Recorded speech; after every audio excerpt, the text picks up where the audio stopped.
আসসালামু আলাইকুম রহমতুল্লাহ। আশা করছি সকলে ভালো আছেন। আলহামদুলিল্লাহ আমি অনেক ভালো আছি। সো আজকে ঘুরতে ঘুরতে আপনাদেরকে নিয়ে চলে এসেছি সংসদ ভবন। ঢাকা সংসদ ভবনের পিছনের যে জিয়া উদ্যান রয়েছে সেখানে, এবং জিয়া উদ্যানের বর্তমান কোলাহলপূর্ণ পরিবেশ খুবই অসাধারণ। আপনারা দেখতে পাচ্ছেন, এটি হচ্ছে জিয়া উদ্যানের পরের যেই রাস্তাটি রয়েছে, রাস্তার পাশেই রয়েছে এই ব্রিজটি। চমৎকার এই ব্রিজটি দেখতে যেমন সুন্দর, ঠিক একই রকম চারিদিকে কোলাহলপূর্ণ পরিবেশ রয়েছে।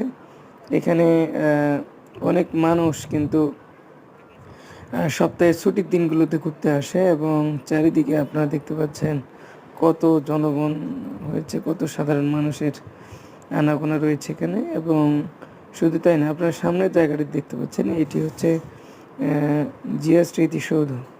এখানে মূলত জিয়াউর রহমান সাহেবকে সমাধিস্থ করা হয়েছে। এখানে শুধু তাই না, এখানে আপনারা আরও দেখতে পাচ্ছেন এই যে বিভিন্ন রকমভাবে মানুষ এখানে ব্লগিংও করে থাকে, বিভিন্ন রকম মানুষ এখানে আসে।